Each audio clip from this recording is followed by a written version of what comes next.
Good evening again, everyone. It is now 6:59. I ask everyone to turn their phones off or on silent, please.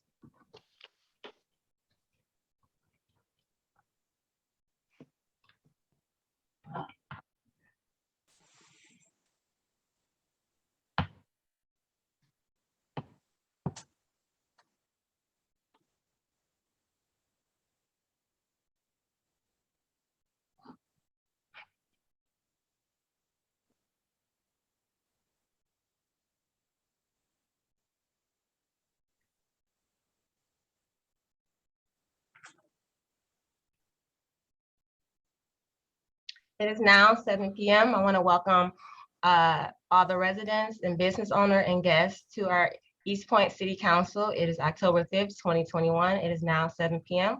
We always start our council meeting with respect and giving God glory first. And after that, we do a pledge of allegiance. We start our council meetings with prayer led by our Mayor Pro Tem. Good evening, Mayor Pro Tem. Thank you, Madam Mayor. Thank you. Dear God, we ask for your guidance as we go about the business of the people of Eastpointe. We are so grateful for the many blessings that you have given us. Let us all use our gifts and our talents and treasures to make our community a better place. It is in your name we pray. Amen. Amen. I pledge allegiance to the flag of the United States of America and to the republic for which it stands, one nation, under God, indivisible, with liberty and justice for all. Thank you, everyone that participated in the prayer and also the pledge of allegiance. We are going to go right into our roll call with our Assistant City Manager, Ms. Walton. Good evening, Ms. Walton. Looking for you down here somewhere. Good evening, Mayor and Council. Councilmember Curley. Here, Eastpointe. Councilmember DeMonico. Here, Eastpointe. Councilmember Lucido. here, Eastpointe. Councilmember Moore. Here in Eastpointe. And Mayor Owens. Here in Eastpointe. Thank you. Now we have the approval of the agenda. Council, would you like to add or subtract anything to the agenda at this time? Mayor Pro Tem? Yes, Madam Mayor. I would like to motion to add a presentation from Redevelopment Ready before the hearing of the public, and also a proclamation to First Baptist Church of Eastpointe. And if we could maybe if I could read that proclamation, or you, Madam Mayor, before the hearing of the public also. Yes, ma'am. Any more additions, Council? No, I'll support that though. Thank you, sir. Motion and support, please call the roll. Councilmember Lucido. Yes. Councilmember DeMonico. Yes. Councilmember Curley. Yes. Councilmember Moore. Yes. And Mayor Owens. Yes, thank you so much. We're going to go right into our guest speaker today, Ms. King from MEDC, Redevelopment Ready Community Representative. Good evening, and thank you for waiting. I seen you in our last meeting that we did at 6, so thank you for being patient. How are you? I'm well. How are you? Good, thank you. Can you first start off with letting our residents know what it means to be a redevelopment ready community and why that's important and why we are one of those redevelopment ready communities and why is that a good thing? Sorry, my dogs. We're just getting into it. I apologize. Yeah, so I'm going to go right into the PowerPoint, and it's going to cover all of those bases, I promise. Thank you. And if you have questions, you're welcome to ask those questions as I present or at the end. Either is fine with me. Okay, thank you, Ms. King. You have the floor. All right, thank you. So hello, everyone. My name is Elizabeth King. I work at the Michigan Economic Development Corporation, which I'll refer to as the MEDC. You know, government, we just love our acronyms. I'm a senior redevelopment ready communities planner for Macomb, Oakland, and Wayne counties. And I want to thank you for allowing me this time to give you an update on the RRC program and Eastpointe's participation and status as a certified redevelopment ready community. Eastpointe came into the RRC program in 2013 and was the third community certified under the program in 2014. The city received recertification in 2017 and again went through the recertification process in 2020. However, much has changed with the RSC program since even Eastpointe's 2020 recertification. We've introduced some new best practices, and to maintain its RSC status, Eastpointe will need to continue to integrate the RSC best practices into its everyday operations. Before we dive too deep into RSC, I wanted to get started with an overview of what economic development is and what we do at the MEDC. There's no one right way to define economic development, but most definitions focus on concepts like improving quality of life, access to good jobs, and leveraged private investment. You may be wondering, how does Michigan address economic development as a state? Well, we at the MEDC do this through partnerships between 40+ local economic development organizations to collaborate at the state level and collectively help create prosperity throughout the state. The MEDC works with numerous local, state, and federal partners to leverage existing tools and administer several of our own MEDC specific programs. Internally, the MEDC is comprised of 3 main divisions. We have marketing and communications, which you may be familiar with because of their work on the Pure Michigan marketing campaign. Using the Pure Michigan brand, marketing and communications markets Michigan's assets to attract visitors, workers, residents, and business investment. Then we have the Business Development Division and the Community Development Division, which houses the Redevelopment Ready Communities program and our other community development tools. So while the Business Development Division is primarily focused on business retention, expansion, and attraction efforts across the state, the Community Development Division works with local governments and stakeholders to support the creation of vibrant, diverse, and resilient communities. While business development and marketing and communications are important, I'm really going to focus tonight's presentation on the work of MEDC's community development team. Getting ahead of myself. So MEDC's community development tools focus primarily on traditional downtown revitalization. But in Eastpointe, our tools are targeted toward your commercial corridors, where you're planning for and working to build business and residential density, as well as walkability. There are several teams within the Community Development Division dedicated to helping municipalities and business stakeholders access our tools. The Community Assistance Team is often a community's first point of contact for accessing community development resources. The Community Assistance Team helps with determining the best financial tools for real estate development projects, working with both large and small business owners and developers to package and secure project funding approvals, as well as connecting the community with technical assistance resources and answering general questions. Our Small Business Services team is a municipality's first point of contacts for programs such as Match on Main, Community Capital, E-Corporation Information, General Training, and more. The small business team works directly with both businesses and communities across the state. And then we have the Redevelopment Ready Communities team, which is comprised of RSC planners like myself, who focus on supporting communities through the RSC process, from engagement to certification and beyond. Overall, economic development in Michigan is driven by a simple concept: place, talent, business. Without each component is necessary to support the other, and no strategy, state or local, is complete without all 3. Talent wants place. As you know, nowadays, more and more people are choosing where to live first and finding a job second. They're looking for places that feel right, and technology has made it easier to find their place and build a career for there. But places need business. Where there are people, there exists demand for goods and services and jobs. No place can be vibrant without businesses, and oftentimes businesses are near the top of the list for why someone may say they love their town or love visiting somewhere. And then, as you know, right now, there's a real need from businesses for talent, and they need that talent to be successful. Without talent, it's impossible to innovate, create, or deliver services. businesses will relocate to where the talent already is if there's enough critical mass. That's why we're working to develop vibrant, business-friendly places so that communities and businesses can both be sustainable and attract talent. Now that I've given an overview of the MEDC's community development, let's dive a little bit deeper into the RRC program and the RRC best practices. RRC is a voluntary technical assistance program available to any community throughout Michigan. RRC helps communities build a strong foundation for community-driven economic development through planning, zoning, training, marketing, and more. Think of RRC as an urban planning roadmap to help create vibrant places set up for economic success.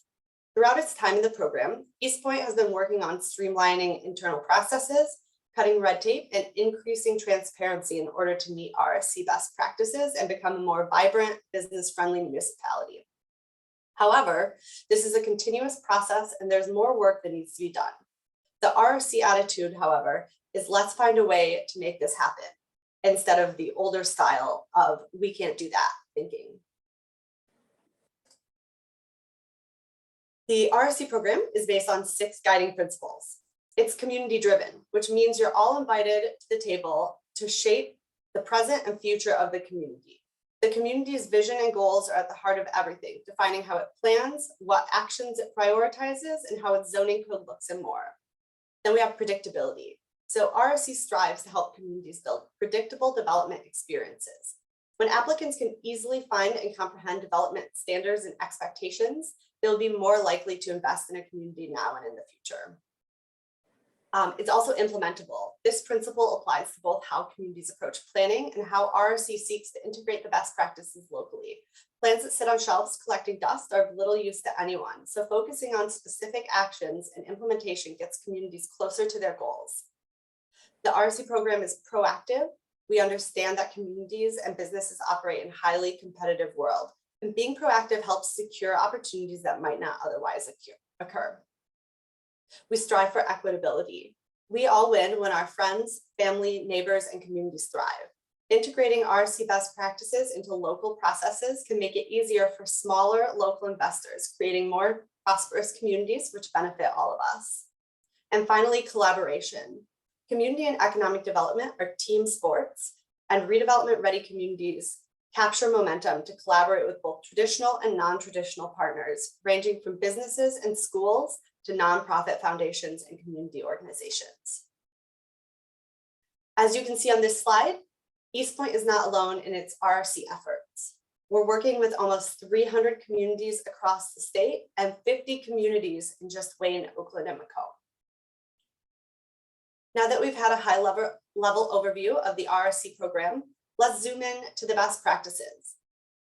This program focuses on key best practices as identified by public and private industry stakeholders. We help communities focus their reform efforts in planning and public engagement, zoning, streamlining the development review process, board and commission recruitment, engagement, and training, economic development, marketing planning, and promoting sites for redevelopment. Best practice 1, as you can see here, focuses on a community's planning and how a vision for the future and redevelopment is embedded within your municipality's planning document. Eastpointe has a new master plan adopted in 2019, which lays out the vision for the city until 2040. One of the key expectations from the RRC program is that this plan doesn't just sit on a shelf, but the city actually implements the goals of the plan and then reports on the implementation annually. You can't know where you want to go if you don't know what you've accomplished. And staff can't do this alone. The Council and Planning Commission should be engaged in moving the master plan forward.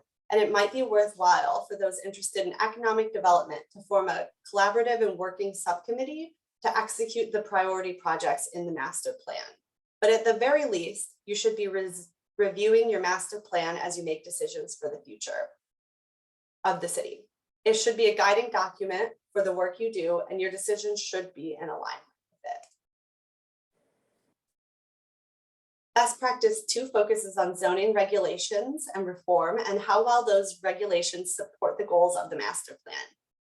Zoning is a key tool for implementation and should be used to shape vibrant, inviting, walkable communities. In this best practice, we look not only at creating walkable districts, but also integrating housing diversity, parking flexibility, green infrastructure, and user friendliness. Every zoning ordinance is different, but this best practice fits no matter the existing structure. Eastpointe's master plan makes a variety of recommendations related to zoning changes that are needed to accomplish the city's goals. You even went as far in September 2020 to have a technical review of the zoning ordinance completed. This was an excellent first step. The next step will be to actually update the zoning ordinance to align with the master plan, streamline the development review process, and meet the RSC best practices. The good news is that because Eastpointe is RSC certified, we can offer up to $30,000 in funding to complete this project. Best practice 3 focuses on streamlining a community's development review policies and procedures and how the community is communicating both internally and to external customers. The purpose of the development review process is to ensure plans for specific types of development comply with local ordinances, are consistent with the master plan, but it also doubles as an external facing service that can leave a positive lasting impression on those who invest in the community. And let's be real for a second, people talk. The way you operate your development review processes and treat residents and investors in your community is your local brand. And once that brand is tarnished, it takes a lot of work to repair. As an RSC community, you're supposed to be the best of the best to work with.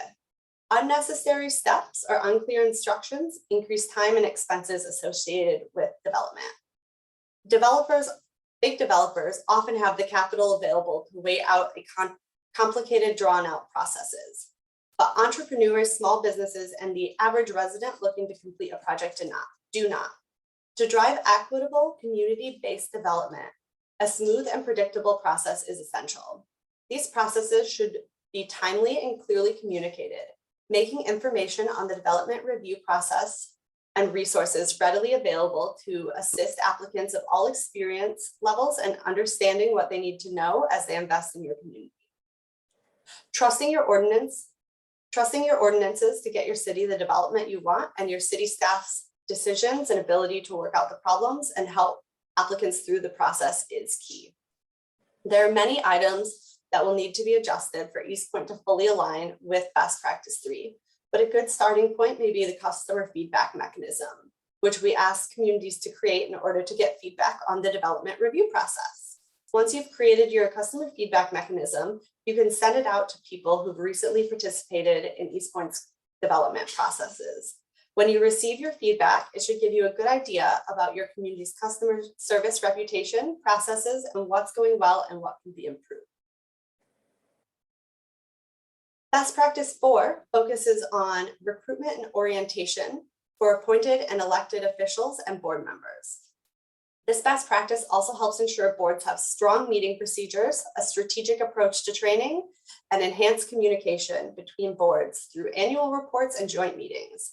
As a part of this RSC best practice, we'll be asking you to establish bylaws and expectations for your development-related boards and commissions. We'll ask you to work with your staff to create a training strategy and outline what you want to learn in your role over the next year or two. Continuing education and training is an important planning and zoning risk management strategy for local governments in Michigan.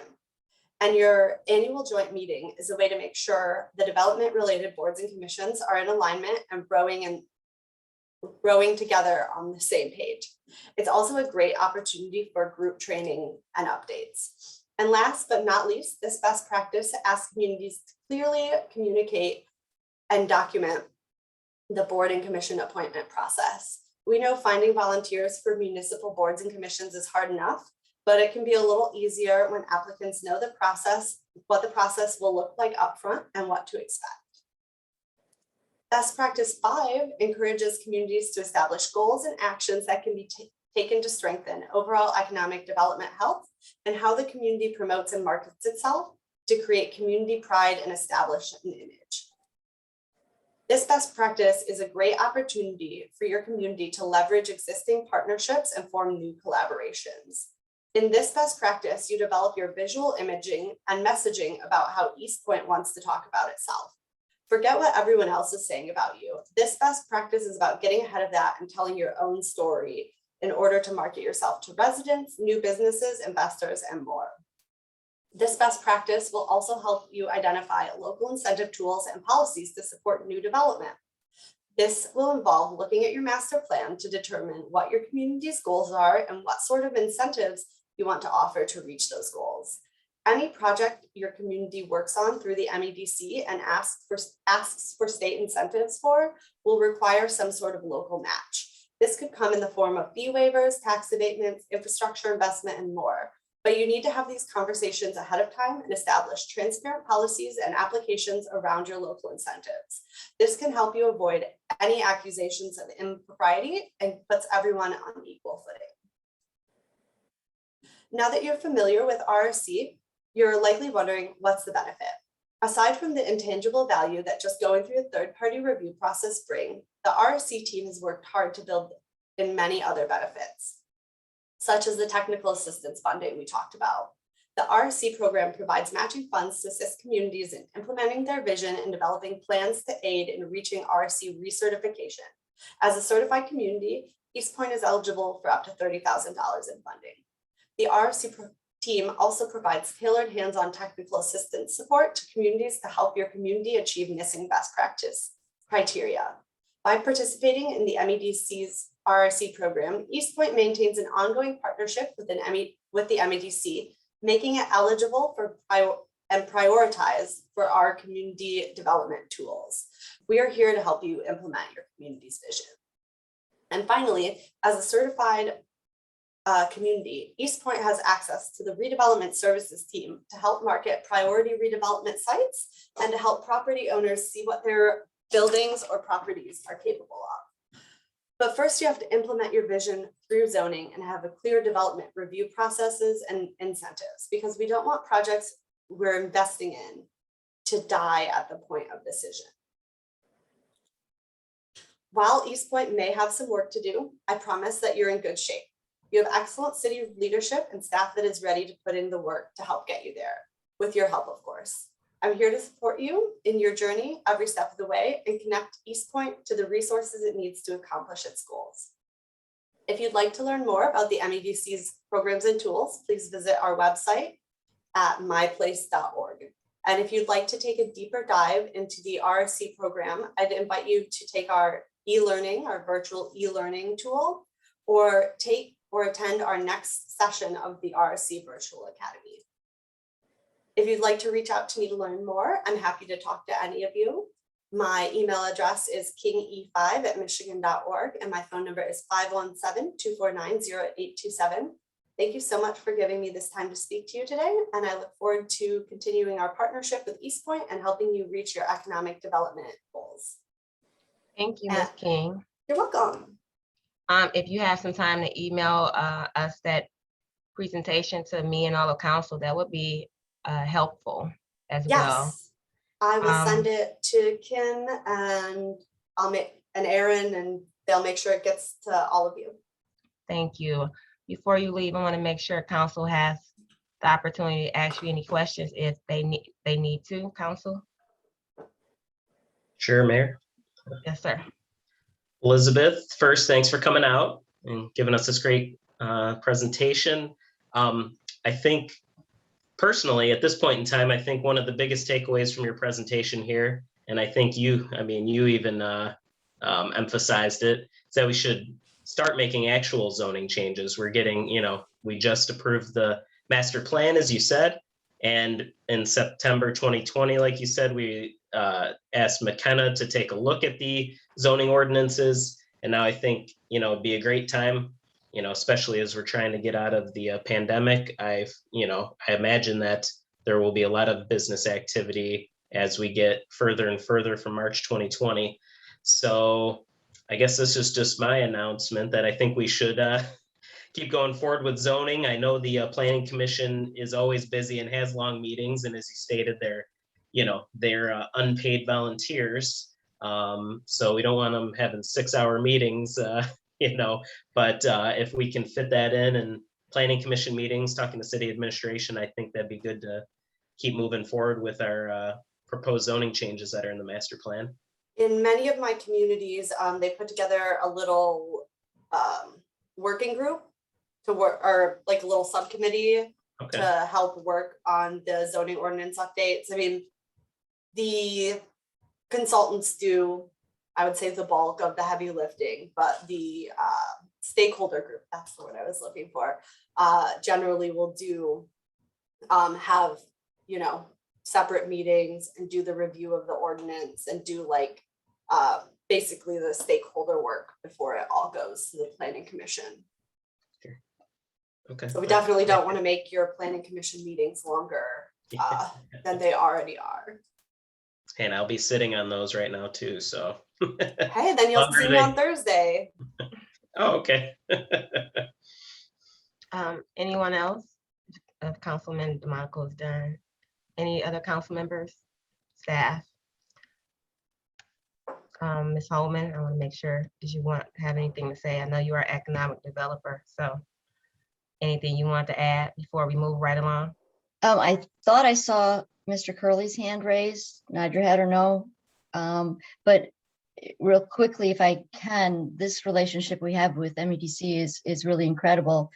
The city recently has had a couple of meetings with people coming in, new property owners coming in, and to be able to work with Elizabeth's team and with Dominic over on the financing, the different tools, development tools and incentives that are available through the state has been incredible.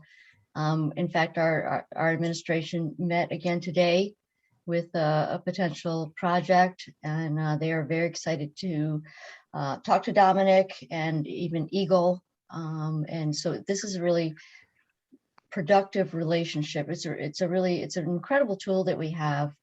And so we really appreciate, you know, all the resources that they bring to us. Thank you. Thank you, Ms. King. Thank you, Ms. Holman, for making sure we got this information tonight. Have a good night, Ms. King. We'll be looking for that information in my email as well as council. Thank you very much. I'll send it to your staff right now. Okay, thank you, ma'am. Have a good night. Have a good night. Yes, ma'am.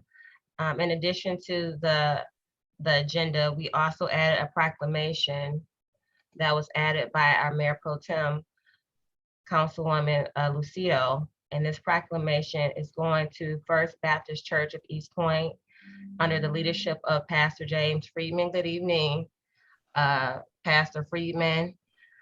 You do a lot of stuff, you know, pastor probably is at the top of your list. And then under that, you also are a director of public safety, I believe, and a chaplain. You hold so many hats and have been doing it way longer than I've been in leadership here in Eastpointe. So I want to say thank you. And this is an honor that council is able to do this for you tonight. And I'm glad that the Mayor Pro Tem actually put this together. Mayor Pro Tem, would you like to read this proclamation, please? Yes, thank you, Mayor, and thank you, Pastor Friedman, for joining us this evening, and thank you for everything that you do for the city and that your congregation does for our community. I do appreciate all of it. Thank you. So the City of Eastpointe Proclamation for First Baptist Church, 85th anniversary, October 5th, 2021. Whereas the year 2021 marks the 85th anniversary of the First Baptist Church of Eastpointe, Michigan, under the leadership of Pastor James Friedman, which was and continues to be dedicated to the service of God and humanity. And whereas we give pause, honor, and praise this day for the deep and abiding Christian commitment of those who in faith began this work, and for all of those who've given so unselfishly during these many years to help the work grow and thrive and provide valuable human services where the need was great. And whereas our entire community has benefited from the charity and Christian influences this church has exerted through the years and the many facets of its outreach and practical assistance to the needy. And whereas it is my pleasure to extend this expression of our esteem and best wishes to the members of this congregation on the memorable occasion of the 85th anniversary. Now, therefore, we, the City Council of the City of Eastpointe, urge all citizens of Eastpointe and surrounding communities to join together and recognize an appreciation for the members, past and present, of the congregation of First Baptist Church of Eastpointe for their commitment and Christian contributions to our entire extended community, proclaimed this 5th day of October, 2021. Thank you, ma'am. Before we move forward, Mr. Pastor Friedman, I told you hold so many hats, so I want to make sure I give you proper respect. So pastor, director, man of God, would you like to have something to say at this time? Madam Mayor, I want to say thank you. And James is fine. I was James. Wouldn't do that. You know, I don't do that. I respect leadership. I so know, yeah. I know. Thank you. Yes. And to the entire council, and to everyone that's online right now, to Councilwoman Sarah Lucido, I want to say thank you. And Councilman Cardi, DeMonico, I want to say thank you too. I'm glad you're doing better. We celebrated our 85th anniversary here in the city as a church. Of course, I'm not 85 years old, but church has been around for 85 years old, for 85 years. And it has just been such a blessing to be a part of such a wonderful city, and that we are invested in this city as well as I am. And I just want to say from the bottom of my heart, on behalf of our church and myself, we're just blessed and honored for this honor that you've bestowed upon us, and we truly appreciate it. And we're looking to do more work, roll up our sleeves and do more than what we've done in the past for our great city. And I believe in Eastpointe. And I do want to say to the council and to everybody that's online, our commitment to the city is so great that every meeting we have a representative, if I can't make it from our church, just to keep us abreast on what's taking place. And she's online with us tonight, Diane Watson, her and her husband. So I want to say for them, they try to attend almost every council meeting that has taken place, and they report back to myself and to our church what has taken place in our city. So that's the level of our commitment here, and we want to continue to keep that commitment going. So thank you guys so much. Thank you so much for your Madam leadership. Mayor? I think I went to your church a Yes, you couple did. times. Yes, you have. Times. You know, great congregation, great word. Your church prayed for me, and I Yes. appreciate that, you know, praying for your leadership. Thank you. And you also oversee PACE with our director, Rohit, and are also Deputy Chief of Fire. A lot of people don't know that. You're also part of our drug coalition. And you oversee our chaplain of this community as well. So you hold so many hats right here in the city of Eastpointe, and you train at Macomb County. You have done a lot of things. I don't have all night to, you know, list everything. No, yeah, you don't have to. A whole meeting after this if I do that. But Yeah. I really want to say thank you, and I'm gonna let Councilman Curley, because he probably know you a little bit longer than me, so he probably got a lot to say too. Councilman. Thank you, Madam Mayor. I don't have a lot to say, but Pastor James, you know, through the history of time, there's been over 100 million songs written about love. Yes. And I know that Pastor James probably knows several hundred of those 100 million. Amen. And well, I'm going to get emotional, but Pastor James, let me speak directly to you, my friend. We've known each other for a very long time. Yes, sir. And your middle name is Do Love. Everything you do, everything you think about, your whole heart and your whole soul is about doing love. And we all love you for that. And most importantly, God loves you for that. Amen. And but you are surrounded by the Holy Spirit constantly and forever. And we do appreciate all the things that you have done. Thank you, sir. Sometimes words aren't enough, but hugs are great. So you know I'm a hugger, so yeah. You and I are great huggers. But yes, sir. God bless you, Pastor James. You're in our hearts constantly. Amen. Thank you, sir. Thank you, and I love you too. Love you all, actually. So thank you. We love you too. Thank you, so Madam much. Mayor. Thank you. Thank you, sir. And thank you, Mayor Pro Tem, for putting this together, and Mr. Gasson for writing it up. Appreciate that. Thank you. Yes, sir. Have a good evening. Will do. Thank you, sir. We're moving right along to the hearing of the public. The hearing of the public is a opening for the public, residents, guests, business owners to express ideas, opinions at this moment, what you want from the council, what you want to see, and how we can better serve you. You get 3 minutes in the beginning and you get 3 minutes at the end. Ms. Walton, can you please open the hearing of the public, please? And we ask everyone to say their name, and if you're a resident or a business owner, that would help as well. All right, Mayor, I'm not seeing any hands raised. Nothing is in the chat, but let me scroll through just in case there's anyone.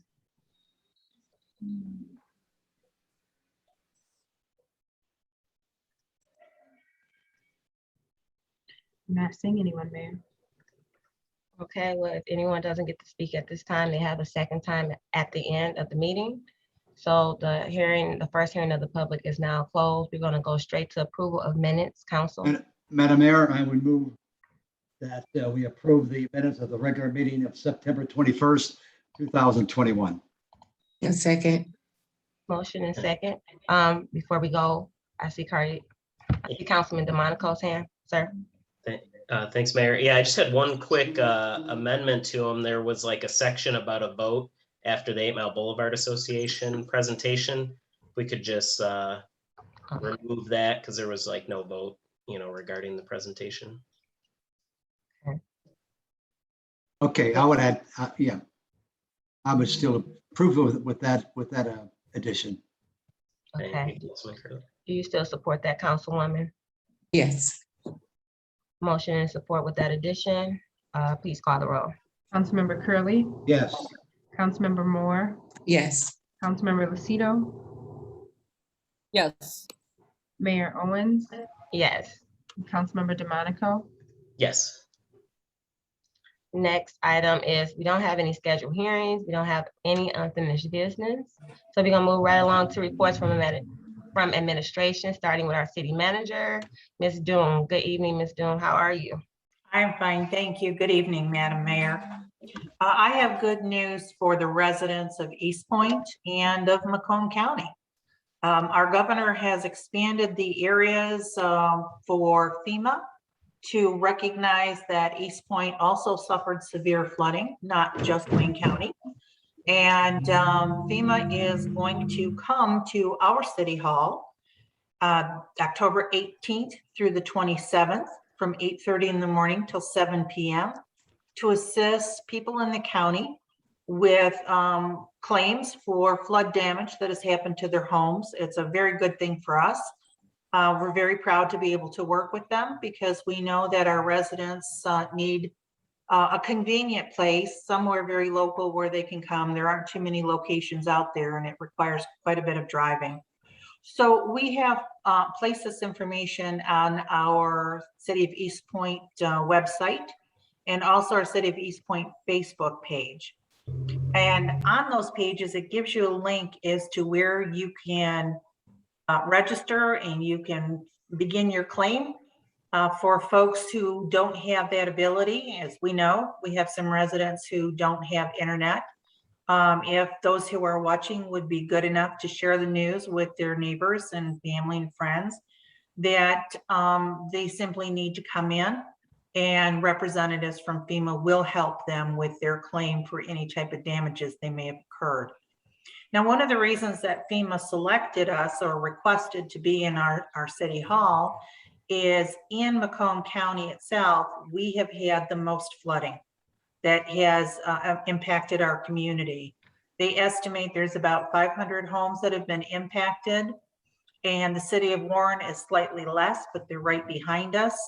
And there's a little bit throughout the county, possibly in Clinton Township, just a little bit here and there, but we in Eastpointe have been affected the most strongly, so it's the most ideal position for them to come here. And also they were very appreciative that we are on the bus route.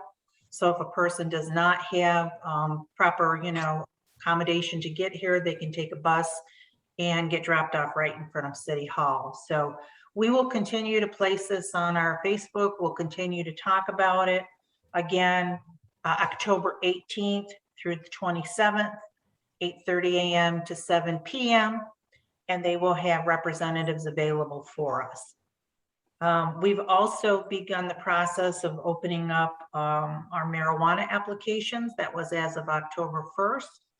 And that will run through December 15th. We have not had anyone apply yet. which is interesting. We thought they'd all rush to the door, but we're anxiously awaiting those applications to come in so that we can take a look and start the process that council had requested of us some time ago. And that's all that I have for right now. Thank you, Madam Mayor. Thank you. Any questions for our city manager, Councilman DeMonico, please?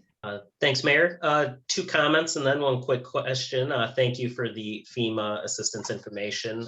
That'll be very helpful for our residents, as you stated. And thanks for getting the medical marijuana application out. As you said, yeah, the city's been, everybody throughout the city's been working on that for a long time. So I was very excited to see that.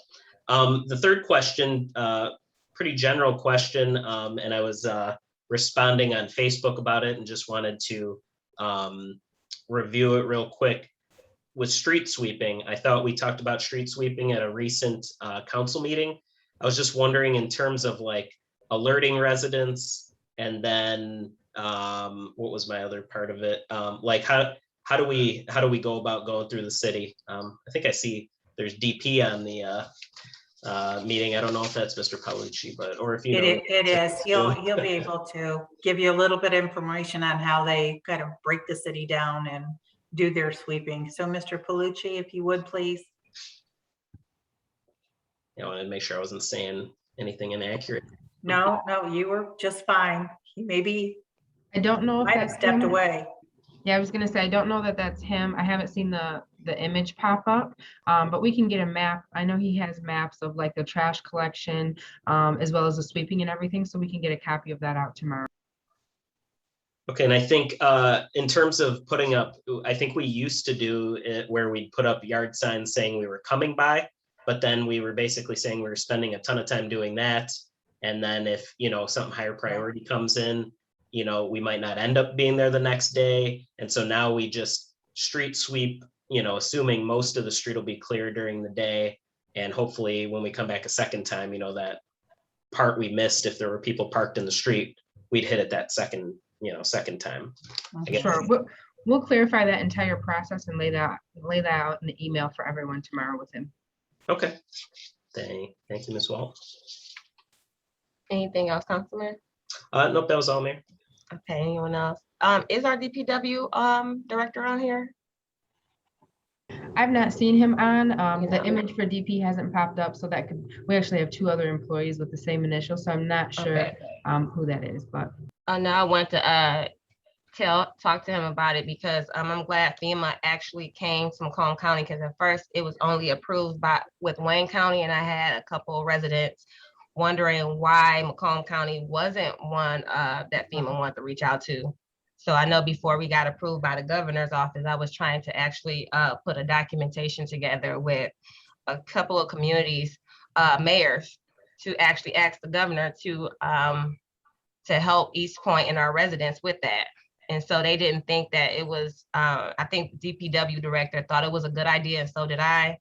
But I wanted some backing with that, and other communities felt like it wasn't a need, and actually, because I didn't have the exact number. So I'm glad that the county did their due diligence, seeing that it was a need here for Eastpointe and was a voice for the community, since I didn't have a lot of accurate information to do that. And 500 homes in Eastpointe, that's a lot. Yes. So I'm glad that we were picked, the county was picked to get some help. So please, if you know someone that was affected, please contact. If you don't know the information, go to our website and also Facebook to get the assistance that you need. So I'm glad that was done. Also, thank you, Ms. Doom, for that information. Going right to before we go to our finance director, we always try to see what our director of public safety have to say. Good evening, director. Good evening, Madam Mayor and Council. You thought you were off the hook tonight? No. So I have a question. We're doing Halloween October 31st, correct? For all the residents? Or is that something, does council set the date for Halloween or times or? That's a good question. Madam Mayor. Yes, ma'am.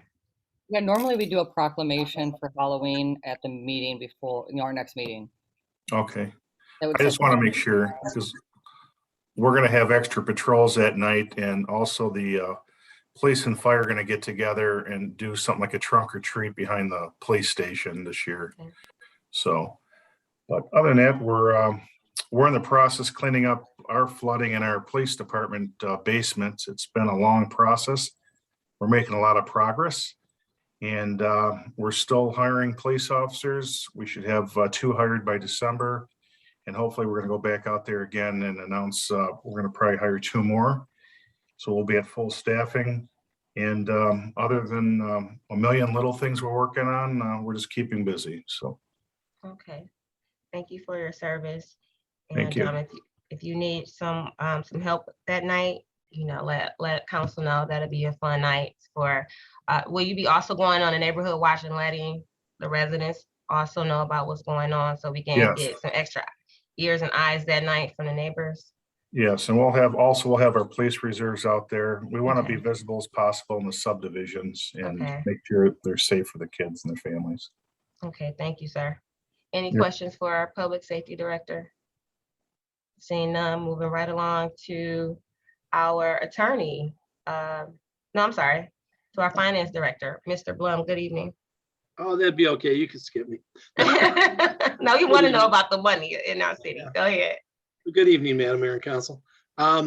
Just wanted to give an update. The kiosk is in process. We're having weekly meetings with DivDat. The target date is December 1st, right in time for the winter tax bills. And that's all I have tonight. Thank you. Council? Any questions? Okay, moving right along to our city attorney, Mr. Albright, for an update. Good evening again. Good evening, Madam Mayor, members of council. Relatively short report section this evening. Ms. Hardcastle did send me a request for scheduling 4 additional show cause addresses.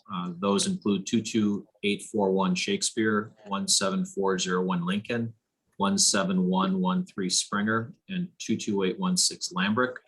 If the council would like to schedule those for show cause hearing either November 1st or November 16th, I can get the proper notices out and get that arranged. We'll be able to do it, have enough time to do it at our next meeting. No, Madam Mayor, I don't think it would be enough time to get the notices out and properly served for the next October meeting, but we could certainly get it ready for the November 1st meeting. November 1st, right before Election Day. I probably want to do it after, Councilwoman. Yeah, I don't think we have a meeting on November 1st. I think our first meeting in November is November 9th, if I'm not mistaken. I was just going off of the city calendar that's posted. It has November 1st as a city council meeting. I think, Mayor, Yes, sir. it's always the first Monday after a municipal election, so I think it should be November 8th and 16th. Let's do November 16th, Okay. I'll support that. Council. Okay.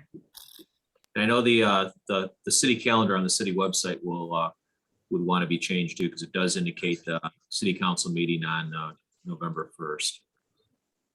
Okay. Thank And you. then- So you have- Oh, and then council's in receipt of our monthly status report. I'm happy to answer any questions. And that's all I had, Madam Mayor. Thank you. Thank you, sir. Any questions for our city attorney at this time? No, but Mayor, Councilman DeMonico? one quick note now that I'm looking at the calendar, I think, oh wait, never mind. It doesn't make sense. Never mind. Keep going. Thank you. Moving right along to new business with the approval of a special event application for Kelly Taste. Before, this is event by Ms. Smith, Tanisha Smith. She's the owner of Black Vintage Collection, and she wants to hold an event. Is Ms.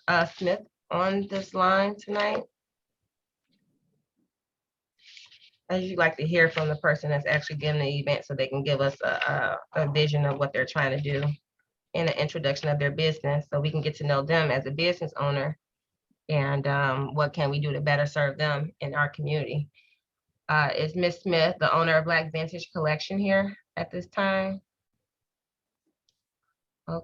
Okay, council, please. Madam Mayor, Yes, ma'am. I'll motion to approve the special event application for the Kelly Taste event on October 24th, 2021.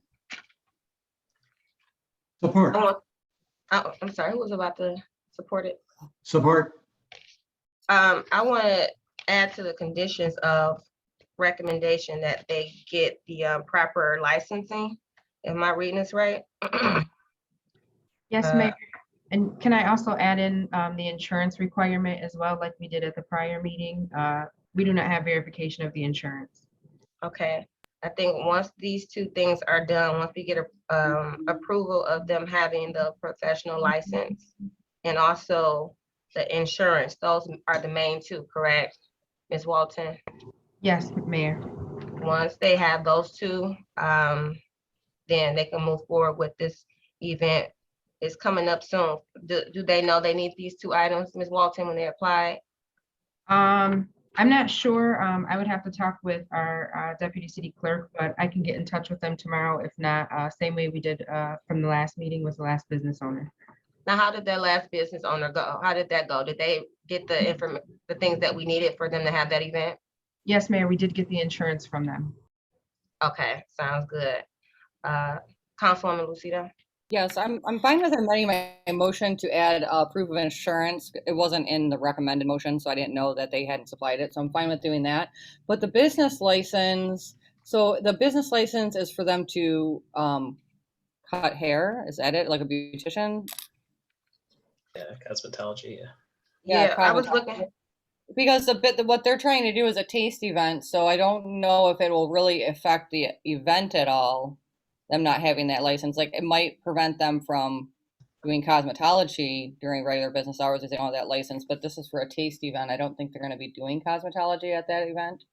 So, I mean, I don't know if it's necessary for them to have that to hold the event. I don't think that's the issue. I think the issue is them actually being there in service. And for them to even have that business there, they're not following proper protocol. So I guess what they're saying is, besides the event, as a business period, as a growing business, we want them to have their paperwork together as well as giving an event. So I think that's what that is. Ms. Walton, is that what Yes, these Mayor. notes were about? Yes, Mayor. The license is actually under investigation from the state of Michigan for operation. And so I believe the business license from the city is also on hold until that investigation is completed. So they do not have a business license to operate right now in the city of Eastpointe. So we don't want to confirm an event when they're not supposed to actually be servicing at all. So we're just saying that we want to, and they might have it, maybe it's not updated. I'm not saying they don't have it, but we want to make sure those things are in compliance before they go forward with this event. Those two items. Mayor Pro Tem? Madam Mayor, I'll just rescind my motion.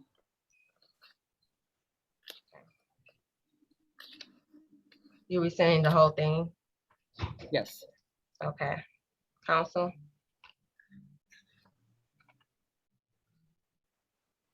I guess, Yes, Mayor, Councilman DeMonico? we're sure about the Eastpointe, but yeah, because I guess I was, well, I'm a little surprised. I don't know if I missed a note in here, but the cosmetology license with the state, I'm assuming that was like working with the state, figured at least it's unrelated to this. They certainly should be licensed when they're doing cosmetology, but since it wasn't related. But if they don't have even their Eastpointe business license, we're sure about that? Is that what we said? We don't, it's not renewed because of this? That's what we said? That is my understanding, yes. We're aware of the investigation with the state of Michigan, so everything, to my understanding, for this business is on hold. Okay. Yes, ma'am. So yes, Madam Mayor, I guess it didn't state in here that they didn't have a business license through the city. So if they don't have a business license through the city, then I don't think we should move forward, approving the event for sure. I thought it was just the state holdup on the cosmetology license. So yeah, that's why I rescinded my motion. I mean, I wouldn't mind that if we doing, further investigation, because they got a whole, they did a lot of work in that building and updates, got a beautiful sign and everything like that. So I don't see how they do not have a license here or anything in writing to put that much money into a business and not to have your paperwork together. And you saying it's under investigation, so it's not etched in stone, Ms. Walton? Like, how long do we have? Do we have enough time? Because this event is October 24th. Do we have enough time to get that information so that they can get approved for this event, or? I would hope so, but I don't know how long the state of Michigan will take to finish out their investigation. Okay. I mean, if it was just the city of Eastpointe, it's something that we could do internally, but with the state being involved, I'm not sure how quick the process will turn around. Okay. And they're not aware of this.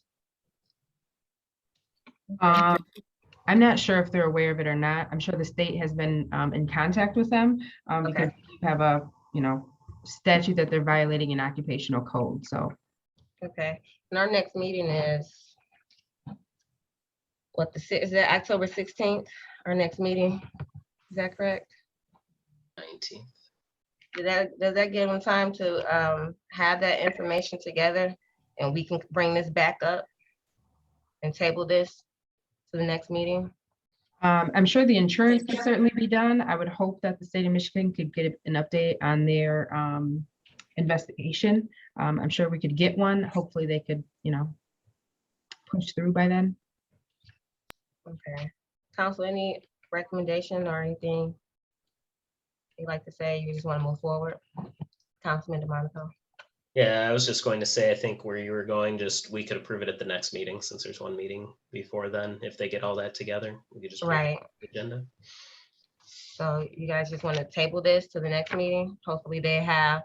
Ms. Walton, can you get in touch with them tomorrow, possibly this week? Sure. And let them know that, because, we don't have anything. If they don't give you anything by the time this meeting is, we don't even have to put it on the agenda. Okay, we will send an update when we get information from them. Okay. Okay, so we can table this to the next meeting. Can I get support on that, please? Support. Support. Thank you. Motion and support, please call the roll. Mayor, was that your motion? It was. Okay. Mayor Owens, Yes. Councilmember Lucido, Yes. Councilmember Moore, Yes. Councilmember DeMonico, Yes. and Councilmember Curley. Yes. Thank you. Moving right along to the copier lease renewal with Conica Minolta for various departments. Council? Mayor, Yes, sir. a motion, we approve the lease agreement with Conica Minolta Business Solutions and authorize the city manager to execute all necessary documents related to this purchase. Second.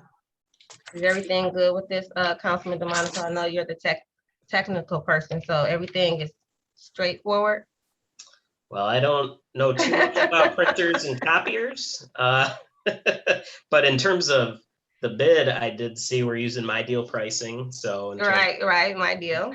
So we know it's a competitive pricing, and I see that we actually are saving even more money. There was a little note in there about saving 27,000 over 5 years of going with like a rate per month instead of per page rate, it looked like. So that seems to sound good.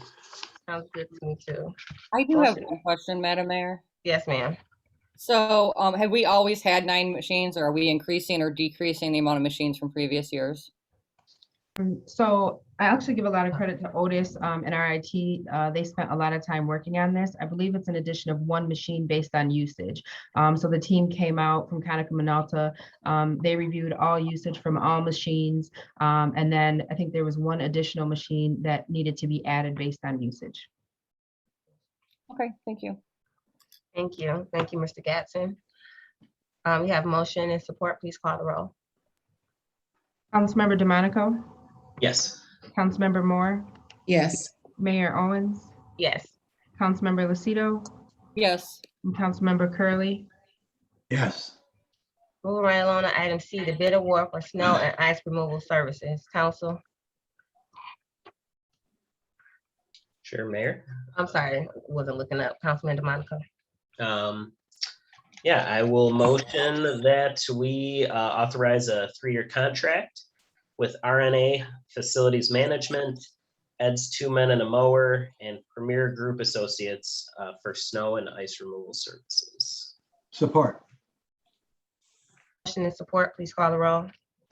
Councilmember DeMonico, Councilman Can I DeMonico, make sorry. one quick comment? Yes, sir. Thank you so much, City Administration, for including everything that was included. I'm very excited. We're doing snow and ice ahead of time here. The RFP looked great. I think like last year we were missing locations or something like that. And the documents that the company submitted were included. I very much appreciate that. It was all very straightforward and sounds like a great 3-year contract to me. Thank That you, was all. Councilman. Thank you, Councilman DeMonico. We have motion and support. Please call the roll. Councilmember DeMonico, Yes. Councilmember Curley, Councilman Councilmember Curley, Yes. Councilmember Lucido, Yes. Councilmember Moore, Yes. and Mayor Owens. Yes. Next item is item D, discussion on waiver of failed MTU retro charges. We're gonna ask our, DPW is not on here, so let's go to our, Ms. Doom. If you, just a little bit of discussion, a quick executive summary and why. Certainly. This has been a discussion that has happened between myself, Mr. Blum, and our Public Works Director. And I am going to turn this over to Mr. Blum because he has the figures and facts right in front of him. And so if you would, Mr. Blum, and you're on mute, by the way. There we go. Okay. Thank you. Yeah, the idea here is that as we go through the city, we're expecting to run into hundreds of failed MTUs that are different than the meter reads. And we will be doing retro charges under the current policy. The reality is all the unbilled usage is falling into the water loss calculation that goes into the water and sewer rate setting process. We currently use a 12.5% water loss. For fiscal year 21, it came in at 12.97. So we're right in the ballpark of reality. An acceptable water loss for a water system should be in the single digits, somewhere between 8 and 9%. So we're actually hoping once the MTUs are in, we'll see our water loss decline and we will be billing actual usage. So the idea here is instead of having a bunch of retro bills, it can be extremely high. I sent some information out earlier that of the ones we have done, the average retro bill was almost it was over $4,600. So that, like I said, that loss is already baked into the rates, and council could waive all retro charges as we do the swap out, or not. I mean, if you don't, we'll go through the process. We'll go ahead and bill the people and make the adjustments and all that. It would be cleaner as we do this, though, to get it waived and just move forward. I have a question. Yes, ma'am. Sorry. Thank you, Madam Mayor. So if, let's say it looks like that they purposely disconnected the water meter, I wouldn't want to just waive their bills. Correct. And we would still, if there was tampering, there is within the fee schedule, there's actually a set amount of what we would charge people, both the fee for tampering and additional usage. So we would not ignore that part. This is only if it's an untampered equipment and it's just failure of the MTUs. Like an equipment malfunction, yes. Correct. Madam Mayor? if I may. Yes, ma'am. I would be in favor of us waiving any charges for the failed MTUs because if we didn't, we'd have individual come before us after they get their bill to waive them. And so I believe that after we had our last meeting or one of our previous meetings would have failed MTU, that it would be in accordance to actually waive it if it failed. And it says here that if it shows tampering, that they would deal with that separately. Councilman DeMonico. Mayor, thanks. Mr. Blum, how do you come to the conclusion that there will be hundreds or thousands potentially, as in your memo states, that will fail?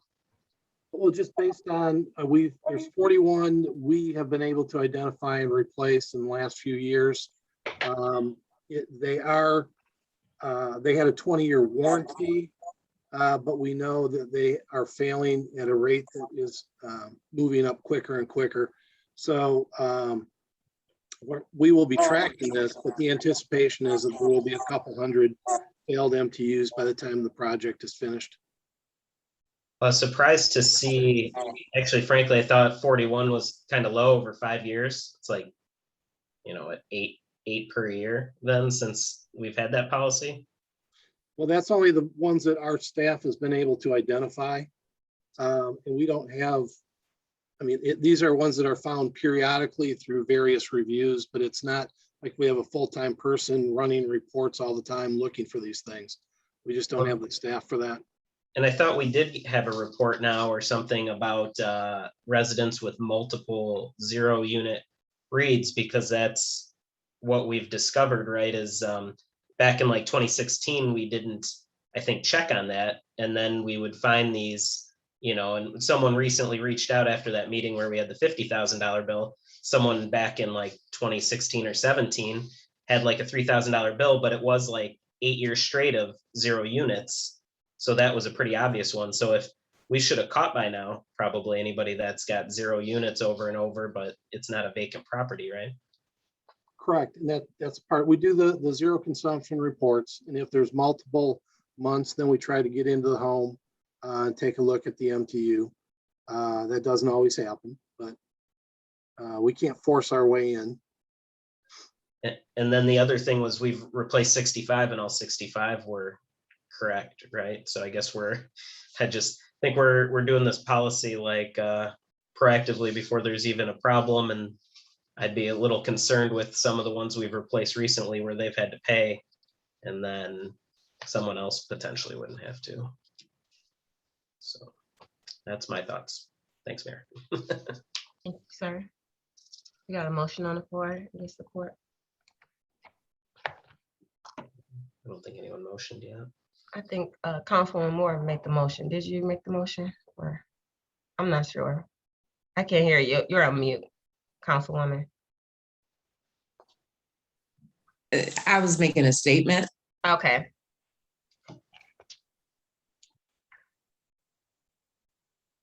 But I would like to do a motion. I would like to do a motion that we waive any fees that would be associated if there are any failed MTUs that we run across while we're doing the water meter change outs.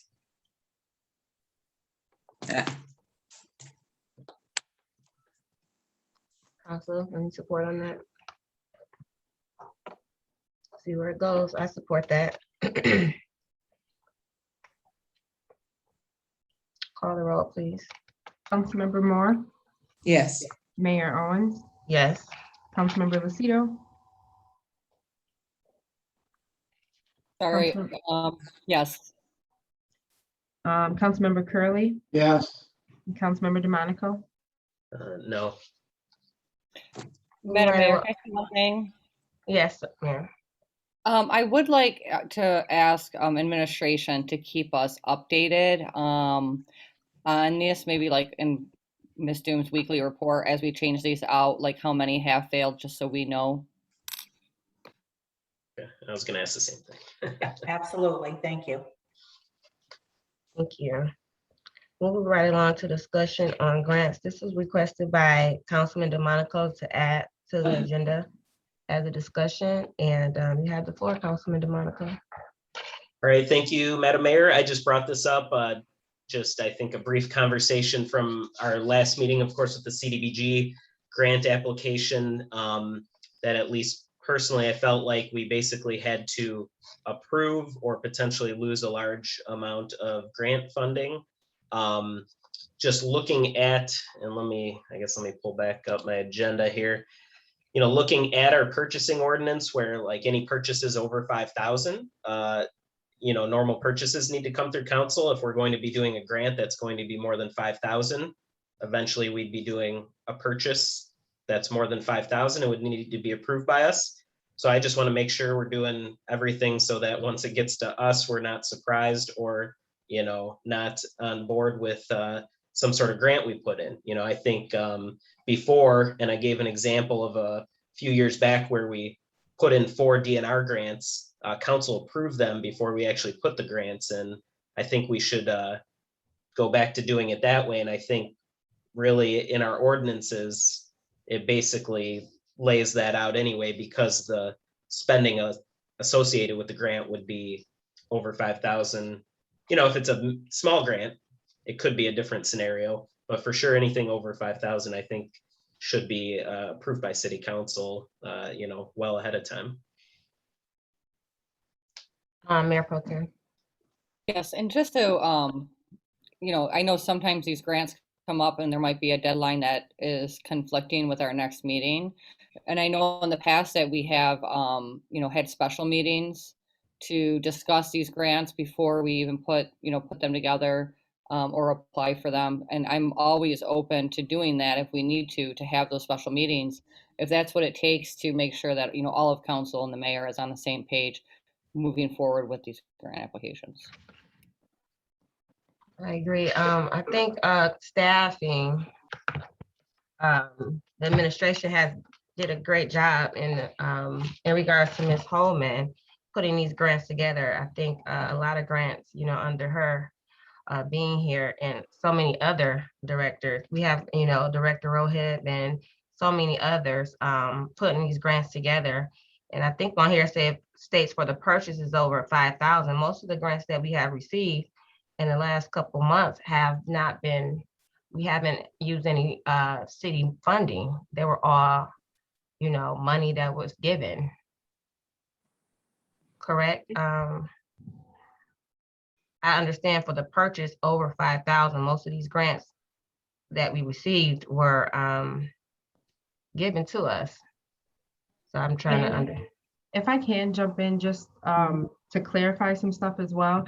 So some of the DNR grants that were mentioned were also matching grants, which means the city does contribute to those grants. So those would come to council because that would require us to match whatever the grant is given. But I will say just on the side of coming to council when it comes to a grant can sometimes be really tough, just because it is a very competitive process and it is a very quick turnaround process. So like you said, Kim has been phenomenal in administering the grants, finding grants, and doing a lot of work on them.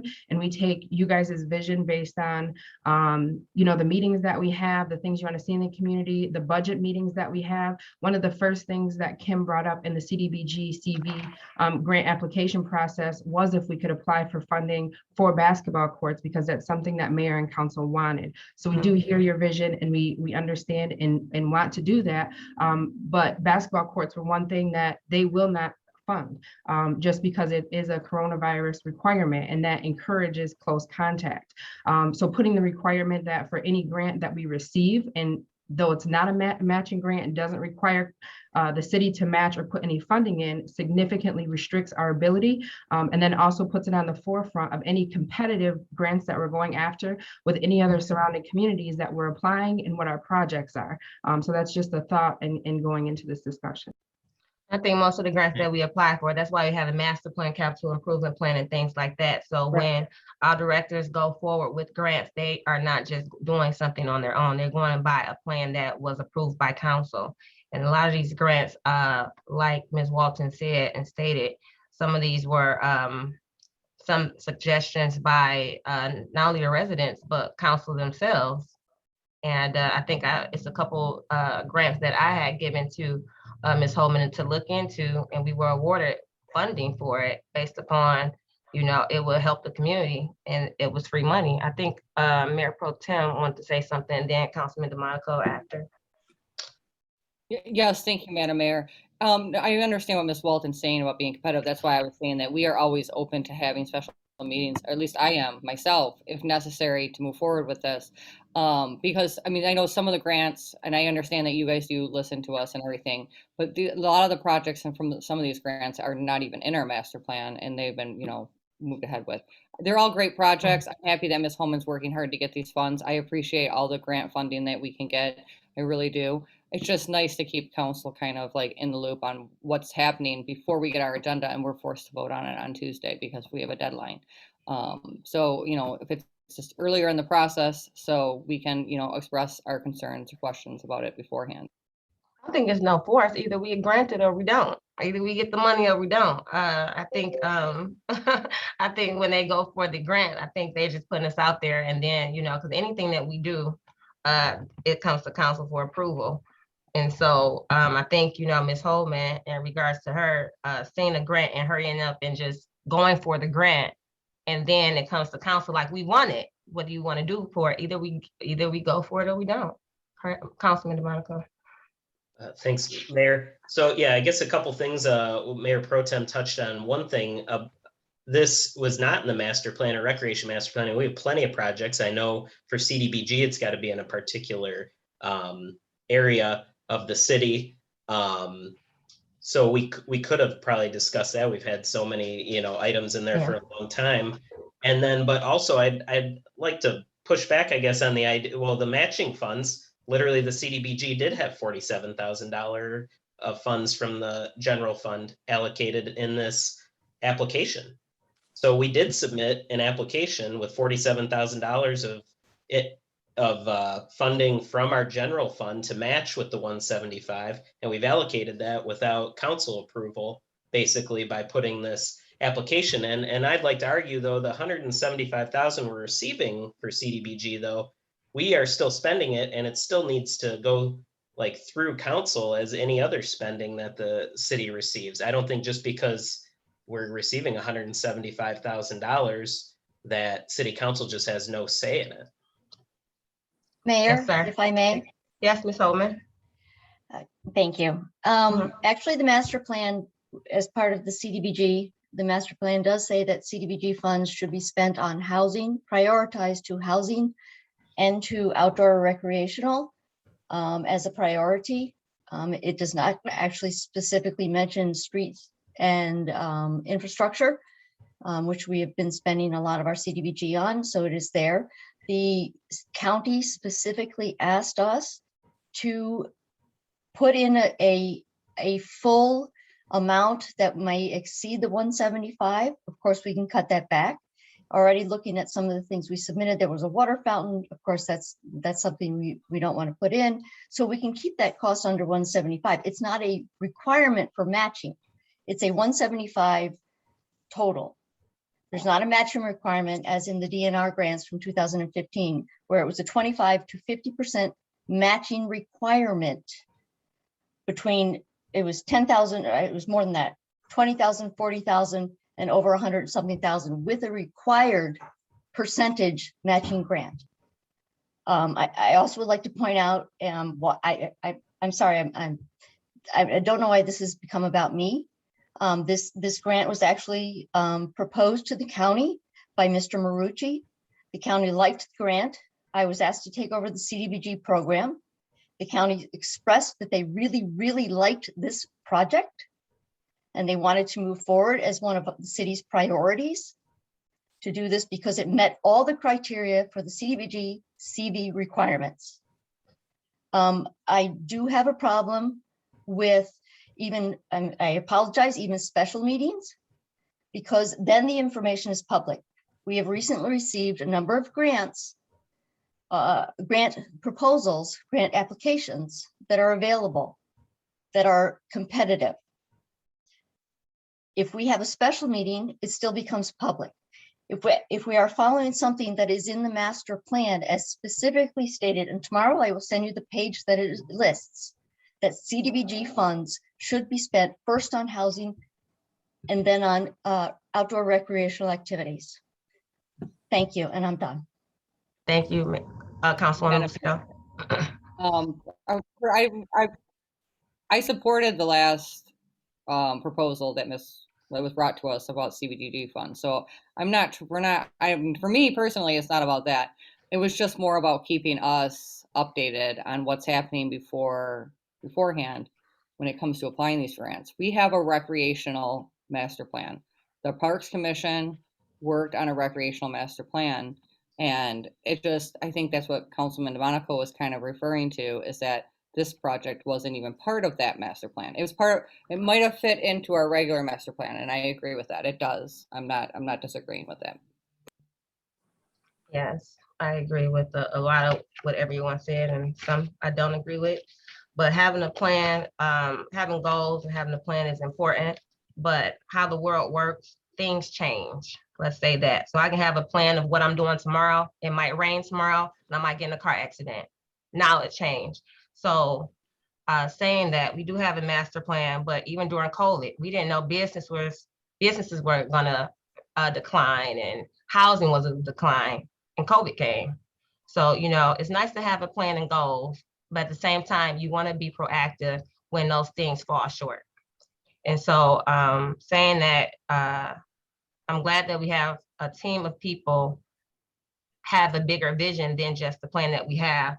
And because I'm just going to say good job, and I think if council wants to know more about what's going on, Ms. Holman, when you have these grants, even we don't have a special meeting, if you want to send us the information and saying this is the grant we're working on, that I'm working on, just have an update. I know at the end of every week we have an update with our city manager and our director and DPW and things like that. If you want to do a weekly update on what you're working on grant wise, if that's something council might want to think about adding to our weekly, item as far as with Ms. Doom to see what she's working on and comment, that can be something that we can do as well. Councilwoman Moore. Thank you, Madam Mayor. Thank you, Ms. Holman. You are doing a fantastic job. You and your team, you need to be commended on what you are able to bring to the city of Eastpointe and what you are able to help the community to have. And it is my understanding that if we ask for a special meeting every time that you find a grant, every time that you have an opportunity to put in for a grant, that we will be pigeonholing you, and we could probably lose the opportunity of bringing that grant to the city of Eastpointe. And I am in no way wanting to withhold anything that would be good for the city, from the city, in order to make sure that we know far in advance what is going on. I don't have a problem with you bringing it to the next meeting for us to make a vote on it, because at that time we can have an educated vote of whether or not this will be a good cause for the city to take up or not.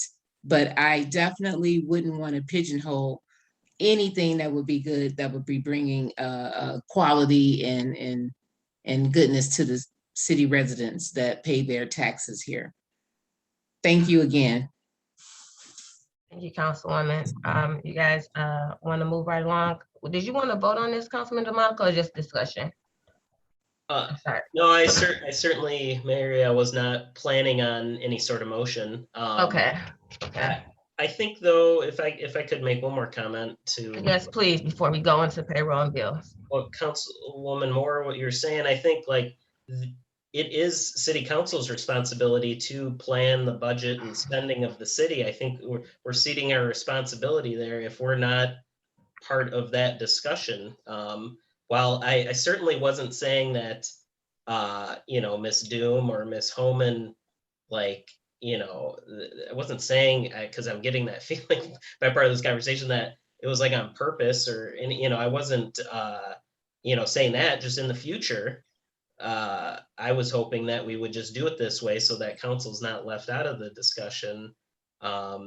Because then at least, I mean, we all know the vote, right? I was the only one that voted against it.